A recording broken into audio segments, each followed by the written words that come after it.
जय श्री कृष्णा बच्चों, कक्षा 4 में आज हम पाठ संख्या 2 अरणी का परिवार के प्रश्नोत्तर के बारे में अध्ययन कर रहे हैं।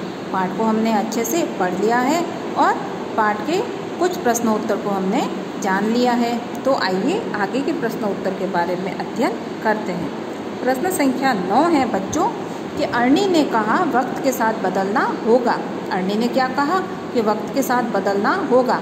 आपके आसपास ऐसा क्या है जो बदलना चाहिए। अब अरणी ने क्या कहा था कि हमें वक्त के साथ बदलना चाहिए। उसने सही कहा था कि हाँ, जैसा समय है उसके हिसाब से हमें अपनी सोच को बदलना पड़ेगा। तो हमारे आसपास ऐसा क्या है जो हमें बदलना चाहिए।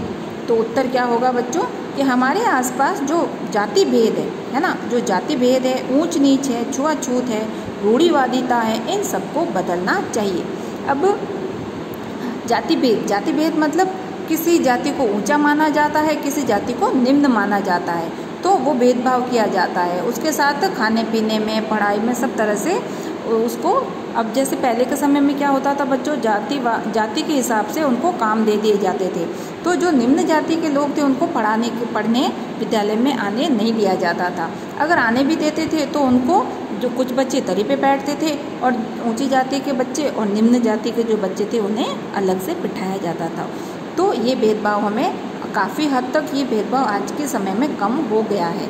मगर फिर भी अगर कहीं पर भी ये भेदभाव है तो उसे हमें कम करना चाहिए। उसे हमें दिखाने के लिए नहीं कि हाँ लोग देख रहे हैं तो हम अच्छा बनने और ये चीज़ नहीं करें। हमें मन से इस चीज़ को मिटाना है। क्यों? क्योंकि भगवान ने सबको एक जैसा बनाया है ना। तो भगवान जब हमने फ़र्क नहीं कर रहे तो हम इंसान क्यों मनुष्य में फ़र्क करें। तो हमें जाति भेद को मिटाना है, ऊंच नीच को मिटाना है।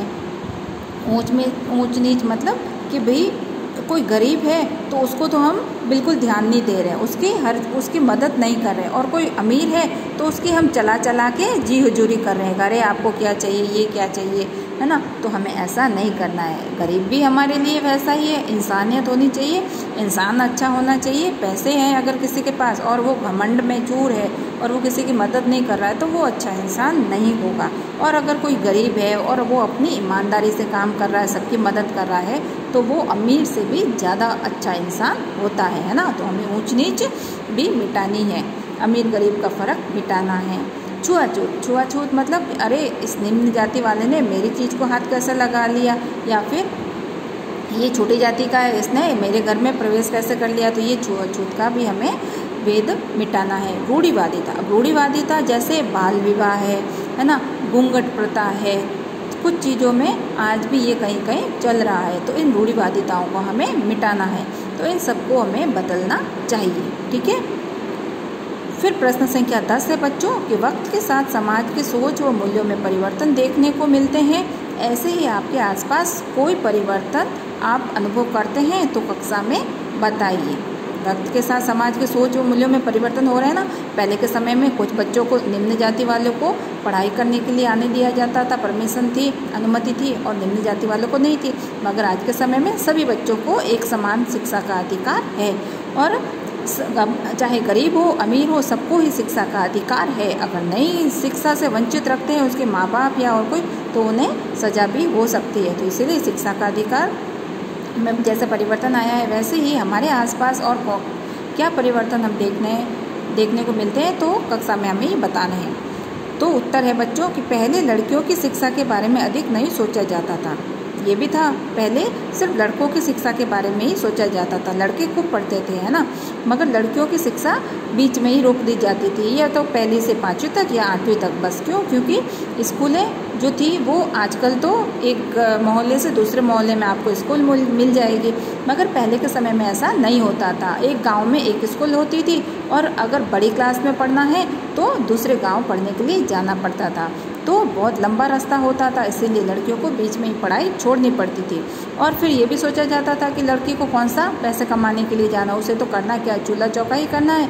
तो इसीलिए उसे आगे अधिक पढ़ाया नहीं जाता था। तो पहले लड़कियों की शिक्षा के बारे में अधिक नहीं सोचा जाता था, किंतु अब लड़कियों को भी परिवार वाले अच्छी तथा ऊंची शिक्षा दिलाने लगे हैं। इससे लड़कियां हर क्षेत्र में आगे बढ़ने लगी है। अब देखिए, जैसे अरणी का संयुक्त परिवार था, मगर वो पढ़ने में होशियार थी। अगर घर वाले चाहते तो उसकी शादी करवा सकते थे, मगर अरणी का मन था मुंबई जाके पढ़ाई करने का, तो घर वालों ने भी उसकी इच्छा का मान रखा और उसे आगे पढ़ने के लिए भेजा। तो ये परिवर्तन हुआ है ना। फिर अगला प्रश्न है 11 कि परिवार में महत्वपूर्ण निर्णय किसको और कैसे लेने चाहिए और क्यों। अब परिवार में कोई निर्णय लेते हैं बड़े बड़े, तो वो किसको लेने हैं, कैसे लेने चाहिए और क्यों लेने चाहिए। तो उत्तर होगा बच्चों कि परिवार में महत्वपूर्ण निर्णय परिवार के बड़े सदस्यों को मिलकर तथा निर्णय जिससे संबंधित है उसकी राय लेकर लेना चाहिए। अब जैसे अरणी का ही एग्जाम्पल ले लेते हैं। अरणी को अगर पूछा नहीं जाता कि तुम आगे पढ़ना चाहती हो, उसकी राय नहीं ली जाती, तो अरणी अगर वो अपनी मर्जी चलाते घर वाले तो अरणी को तो नुकसान होता है ना, वो आगे नहीं पढ़ पाती। तो जिसके बारे में हमें निर्णय लेना है उसकी भी राय लेनी चाहिए और बड़े सदस्यों को मिलकर आपस में निर्णय करना चाहिए। ऐसा करने से उस निर्णय को निभाने में सभी सदस्य सहयोग करेंगे।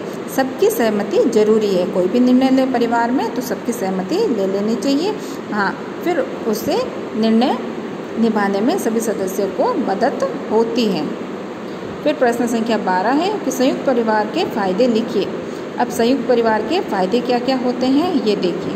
तो पहला फायदा क्या है, संयुक्त परिवार में सभी सदस्यों को समान सुरक्षा व सुविधाएं मिलती है ना। संयुक्त परिवार जो होता है उसमें सभी सदस्य होते हैं, उन्हें समान सुरक्षा मिलती है और सुविधाएं भी मिलती है। यह व्यक्ति की सुरक्षा का सामाजिक बीमा होता है। क्या होता है, व्यक्ति की सुरक्षा का सामाजिक बीमा होता है। संयुक्त परिवार में व्यक्ति सुरक्षित रहता है। इसमें सब व्यक्तियों को स्वस्थ मनोरंजन मिलता है। अब क्या होता है, संयुक्त परिवार होता है उसमें स्वस्थ मनोरंजन मिलता है, एक दूसरे से बातचीत होती है, एक दूसरे से आपस में हंस बोल लेते हैं लोग, आपस में एक साथ खेलते हैं, घूमने फिरने जाना है तो सबका साथ होता है तो सबको अच्छा लगता है।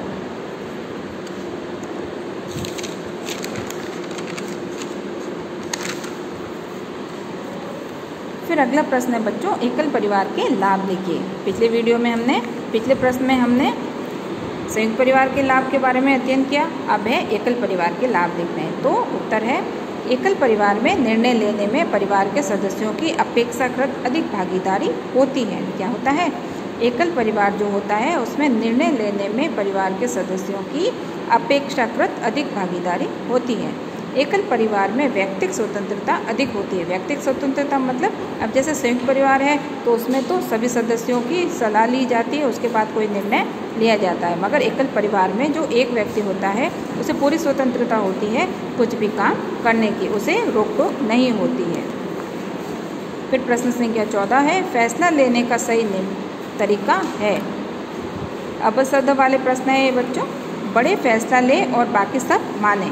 फैसले लेने का सही तरीका कौन सा है, इसमें से आपको अपशब्द में से पढ़ना है, ठीक है। बड़े फैसला ले और बाकी सब माने, संबंधित व्यक्ति फैसला ले और बाकी सब माने, सभी की राय ले और फिर फैसला ले, या उपयुक्त सभी। तो देखिए, फैसला लेने का सही तरीका कौन सा होगा, सभी की राय लें और फिर फैसला लें। पहले सभी की सलाह ले लेनी चाहिए और उसके बाद में कोई फैसला लेना चाहिए। फिर प्रश्न संख्या 15 कि रिक्त स्थानों की पूर्ति कीजिए। छोटे परिवार एकल परिवार होते हैं। छोटे परिवार क्या होते हैं, एकल परिवार होते हैं। फिर है रिक्त स्थान में क्या है, संयुक्त परिवार में दादा काका ताऊ आदि सदस्य साथ साथ रहते हैं। फिर है बेटियों को पढ़ाना चाहिए। क्या करना चाहिए, बेटियों को पढ़ाना चाहिए। परिवार के बड़े बुजुर्गों का सम्मान करना चाहिए। परिवार के बड़े बुजुर्गों का सम्मान करना चाहिए। वक्त के साथ हमें बदलना चाहिए। वक्त के साथ हमें क्या करना चाहिए, बदलना चाहिए, हमारी सोच बदलनी चाहिए। फिर है प्रश्न संख्या 16 कि दादाजी ने अरणी को मुंबई पढ़ने जाने के लिए क्यों मना कर दिया। तो दादाजी ने अरणी को क्यों मना किया था मुंबई जाके पढ़ाई करने के लिए। तो दादाजी ने निम्न कारणों से अरणी को मुंबई पढ़ने जाने के लिए मना कर दिया। पहला है अरणी एक लड़की है, उनके परिवार में कोई लड़की बाहर पढ़ने नहीं गई है अब तक, इसलिए एक तो ये कारण हो गया। फिर दूसरा कारण है कि पोलियो के कारण अरणी को चलने में परेशानी है। और तीसरा कारण है अरणी बाहर जाएगी तो कहाँ रहेगी, बहुत समस्याएं आएगी, यह अकेली समस्याओं से कैसे निपटेगी। तो इन सारी समस्याओं को देखते हुए अरणी के दादाजी ने अरणी को मुंबई पढ़ने जाने के लिए मना कर दिया था।